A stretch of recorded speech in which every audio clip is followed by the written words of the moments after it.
glede odloka o referendumu o arhivih v četrtek in ne v torek, kot smo predlagali v poslanski skupini Slovenske demokratske stranke.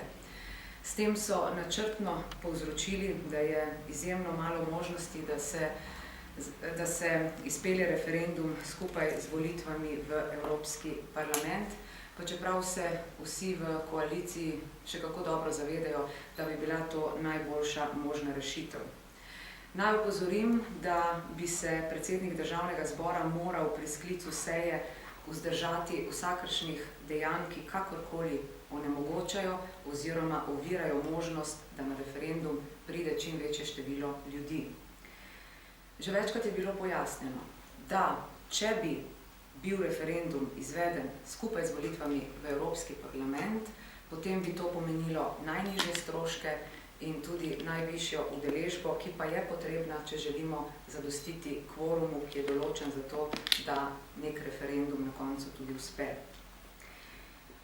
Današnji kolegi predsednika Državnega zbora je jasno pokazal, da koalicija skupaj s predsednikom Državnega zbora dela vse v tej smeri, da prepreči izvedbo referenduma skupaj z evropskimi volitvami.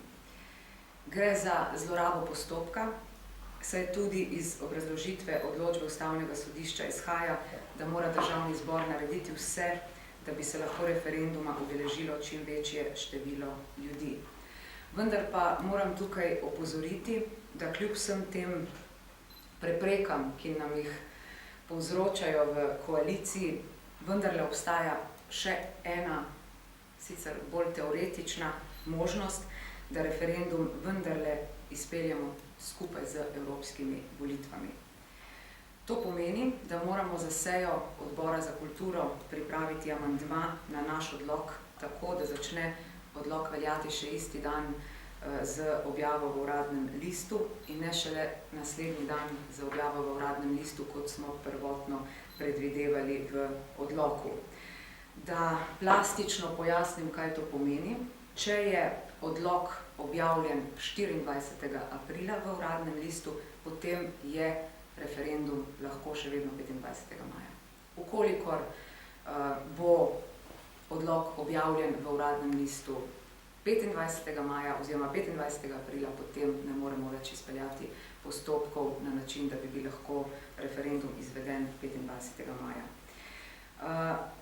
To, kar se je zgodilo danes na kolegiju predsednika Državnega zbora, je nedopustno, je tudi norčevanje iz več kot 40.000 podpisnikov pod referendumsko pobudo, ki so ali pa smo za datum izvedbe predlagali 25. maj. Zakaj smo predlagali ta dan, sem že večkrat pojasnila. Menim, da ni potrebno več tega obrazlagati. Lahko rečem, da po vsem tem, kar smo danes slišali na kolegiju predsednika Državnega zbora, je ponovno na preizkušnji spoštovanje do davkoplačevalcev, spoštovanje do pravice do referenduma in nenazadnje spoštovanje tudi do stališč Ustavnega sodišča. Hvala.